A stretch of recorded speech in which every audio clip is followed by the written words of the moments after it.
सुनहु पवन सुत रहनी हमारी, जिमी दस नहीं महू जीभ बिचारी। बात कबहू मोहि जानी अनाथा, करही कृपा भानुकुल नाथा।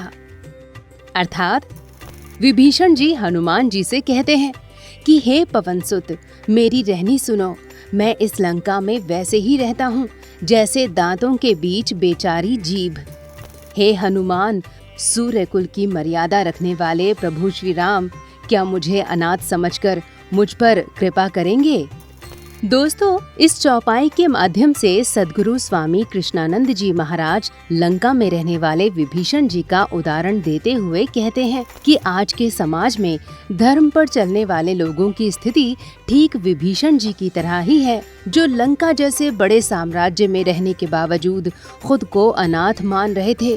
वैसे ही आज के समाज में धर्म के मार्ग पर चलने वाले लोग खुद को अकेला पाते हुए एक ऐसे महापुरुष की तलाश कर रहे हैं जो श्री राम की तरह दिशा दिखाने वाला हो और धर्म के साथ रहने वाले दुश्मन को भी अपना समझकर गले लगाए। विभीषण जी कहते हैं कि हे पवन सुत, पवन सुत कह रहे हैं, कपि नहीं कह रहे हैं। इसके बाद पहले कपि आया। पवन सुत क्यों कहते हैं? जो पवन की तरह शक्तिशाली हो, जो पवन की तरह गति करता हो, जो पवन की तरह स्थिर नहीं रहता है। हम एक जगह स्थिर रहते हैं तो हमारा मोह उत्पन्न होता है। इसीलिए साधु सन्यासियों को कहा गया कि एक दिन जगह 3 दिन से ज़्यादा मत रहो। हम लोग परिवार में इस तरह से एक जगह आबद्ध हो जाते हैं कि वह जो लड़का लड़की पति पत्नी जो हमारा सुख का कारण होना चाहिए वह दुख का कारण हो जाता है। तो फिर तू लोग कहे हम लोग भी रास्ता बदलते रहें, जगह बदलते रहें? नहीं, तुम भी अपने मन में श्वास श्वास में नाम लो, वृथा श्वास मत खो। करते कर्म करहु विधि नाना, मन राखऊं जहाँ कृपा निधाना। कर्म से काम करते रहो, वह फल की इच्छा छोड़ दो। हम फल में करते हैं कि यह किए यह नहीं मिला, यह किए यह नहीं मिला, इसमें हम लोग लड़ते रहे और दुख का कारण है। हम इसको भूल जाएं।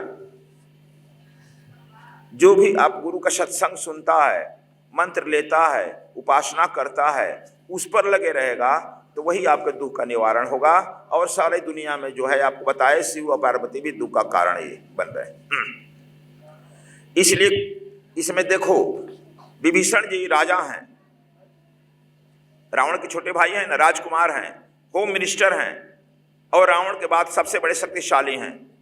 लेकिन वह भी कह रहे हैं कुछ सुनाओ पवन सुत रहन हमारे, जीव दसन जीव बेचारे।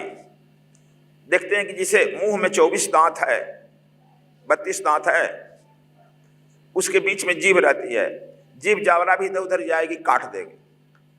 उसी तरह से रावण भी विभीषण भी कह रहे हैं कि वही स्थिति मेरी है। लेकिन यही स्थिति विभीषण की नहीं है, यह सब व्यक्ति की है जो धर्म पर चल रहा है। एक विभीषण जो है, एक टॉपिक दिया गया है, एक चुना गया है। इसीलिए हम आप लोगों को पहले शिव का ही सुनाए और विष्णु का सुनाए। उन लोगों की दुख दर्द संभवतः तुम लोग नहीं सुना होगा। हम अक्सर वही टॉपिक पर बोलते हैं जो तुम लोग सुना ना हो। जब सुन लिया हो वही रामायण वही गीता, तो फिर हम उस पर बोलने की जरूरत क्या है? इसलिए उसको नए परिप्रेक्ष्य में सुनो और अपने जीवन से तुलना करो, तभी आपका जीवन सुखमय होगा। हम जानते हैं निश्चित रूप से कि तुम इस परिप्रेक्ष्य में नहीं सुना होगा। तात कबहु मोहि जानी अनाथा, करई भान कुल नाथा। कहते हैं हे तात हनुमान जी, पवन सुत, क्या भाल कुल के नाथ, भान कुल को ये कह दिए, रघुकुल कहते इसलिए कि भानु के तुम शिष्य हो। सूर्य के शिष्य है ना, तुम भानु के शिष्य हो और वे भान कुल के ही नाथ हैं, जन्म लिए हैं। भान कुल में सर्वश्रेष्ठ हैं। जैसे भान कुल सूर्य कुल में वह तना वृक्ष होते हुए दशरथ यदि फूल हैं तो राम जो है फल है। उसी तरह से चंद्रवंशी में पूरा वृक्ष तैयार हुआ है और वसुदेव यदि फूल निकले तो भगवान कृष्ण फल निकले। इसलिए उन्होंने कहा कि नहीं, भान कुल के ये नाथ हैं, सर्वोत्कृष्ट हैं, सर्वश्रेष्ठ हैं और आप उसके प्रतिनिधि होकर के आए हो। इसलिए जोड़ रहे हैं डायरेक्ट पवन से और भान से। चूंकि यह विद्वानों की बात है, ज्ञानी नाम अग्रगण्यम, भगवान हनुमान जी भी ज्ञानियों में अग्रगण्य हैं। और ये तो जो राज हैं, होम मिनिस्टर हैं, और पृथ्वी के सबसे ज्यादा शक्तिशालियों में से एक हैं। जैसे अभी पूरे वर्ल्ड की जो टेक्नोलॉजी बनी है, अब तो खैर छिन भिन हो रहा है, लेकिन 10-20 साल पहले दुनिया की जो टेक्नोलॉजी बनी है, पूरी दुनिया से धन बहा करके अमेरिका में चला जाता है और अमेरिका ही नियंत्रण करता है। वही स्थिति बनी है कि पूरी दुनिया से धन बहते हुए जाता है लंका में, और लंका नियंत्रण कर रहा है। इसलिए वह जो है सुग्रीव सर्वश्रेष्ठ है। सुग्रीव कह रहे हैं विभीषण सर्वश्रेष्ठ शक्तिशाली है, फिर भी वह कह रहा है कि हम अनाथ हैं। या तो यह श्रद्धा की बात है, या वह अपनी दुख है। हमारी समस्याएं अनगिनत हैं। इस जीवन में सफलता प्राप्त करने के एक सूत्र समझ लो।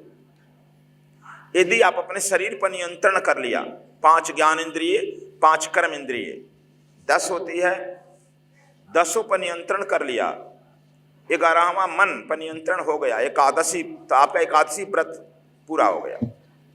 और अपने शरीर पर नियंत्रण करने पर आप जो है 30% इस जगत में सफलता प्राप्त कर लेगा, शरीर से भी सफलता प्राप्त कर लेगा।